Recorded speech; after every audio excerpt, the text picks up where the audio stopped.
All right, so let's talk about the Cavs and where they are right now, and whether your seeding has any effect for you, and if that matters to you at all. And where do you think they can go? Listen, I think they want to avoid Philly in the first round. I'll tell you that much. I think right now, we've talked about if Philly could catch them.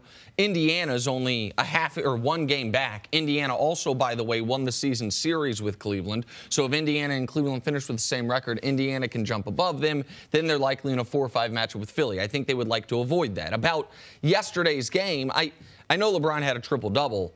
I think it was the worst game he's played all year. It was the first game in over a decade he was under 25% from the field. You don't see 5 for 21 games from LeBron. You might occasionally see 5 for 8 games from LeBron. You never see a 5 for 21 game. The only, in my opinion, reason they won that game is because the Mavericks are not trying to win games in the fourth quarter. Like we've talked about, do teams throw games? Or the first, second, or third. Well, no. In the first 3 quarters, the Mavericks, they have a great coach in Rick Carlisle. They put out competent lineups.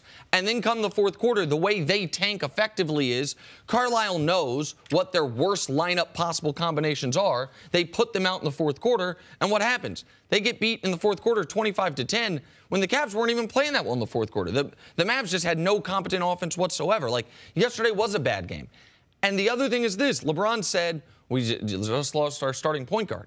Kyle Korver still hasn't been back yet. They have played 0 games with what their playoff roster will be. So doesn't that worry you at all? It would if the Eastern Conference had shown any level of resistance over the last 3 years since LeBron was back, it would. But they've played 9 series against the East. They've swept 6 of them.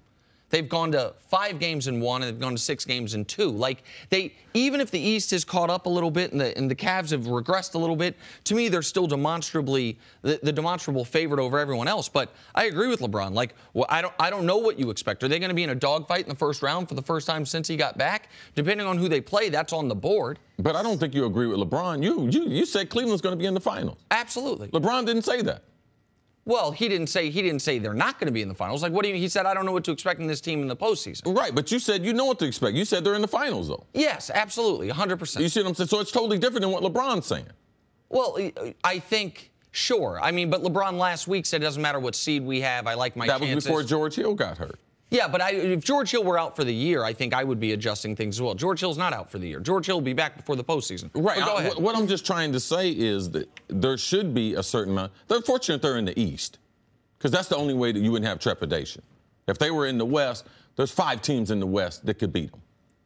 Like, I do believe that. Cleveland, based on the performance, though, LeBron was at the Justin Timberlake concert. Him and Justin Timberlake were doing shots on stage. You could hear in LeBron's voice, LeBron was hoarse. So after being out all night, you got Dallas coming the next day. This is what you're going to see. So let's not overreact to LeBron, to that game. But as far as the Cavs, I've been concerned about the Cavs all year. I believe this will be the most struggle that they had in the preliminary rounds of the playoffs, more so than any other year. So if they got Philly right now, the Philly matchup's not a bad matchup for them because Joel Embiid's out the first game. Philly's got home court advantage.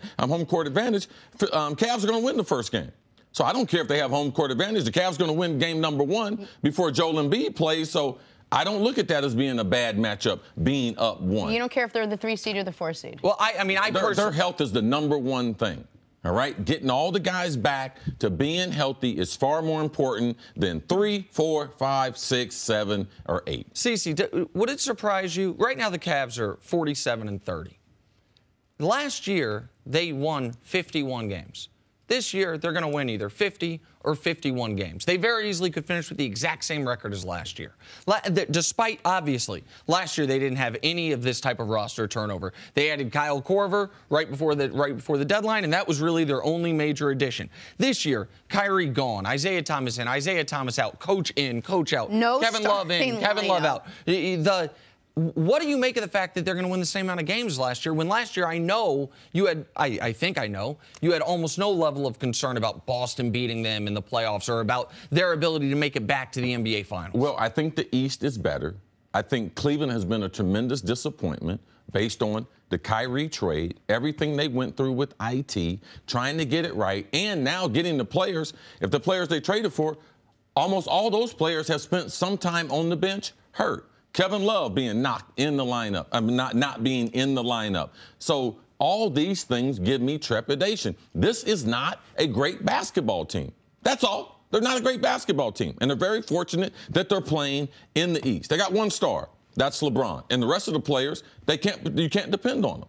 So why would I have a bunch of confidence with the team? That was the diagnosis as far as the team top to bottom. Their coach is out. Like, why would I have a lot of confidence in that type of team?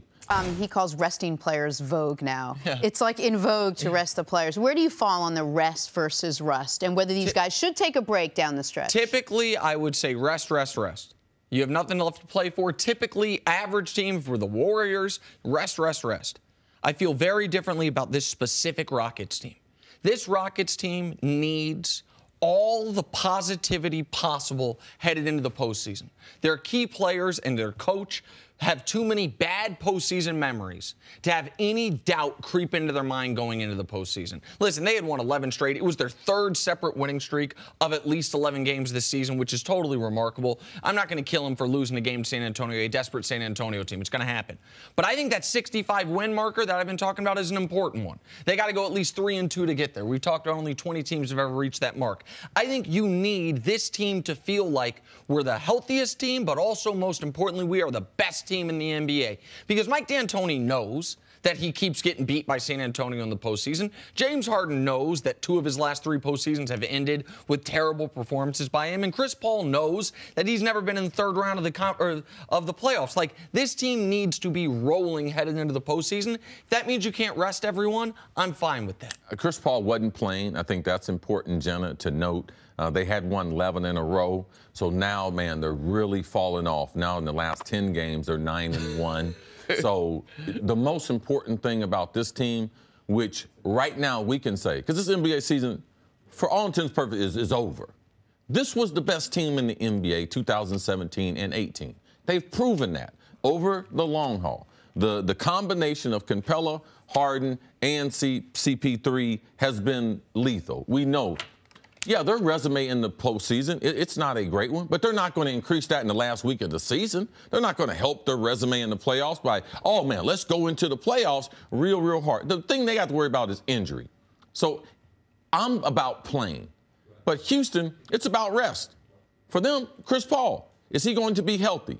Or they're going to have the full complement of players? Because, to me, this is the deepest team in the NBA. Now, I know that the conversation has been about Toronto and their second unit and their bench, but Houston has the best bench and the best veteran subs in the NBA. So I think that they will adapt to the intensity of the playoff. But the number one thing for them is health. If they take the court healthy, the first game of the playoffs, they will be the overwhelming favorite to be able to take this year's crown. Thanks for watching. Subscribe here to get the latest from the show. Also, be sure to check out more of the best clips from First Things First, or go watch a few segments from our other shows on FS1.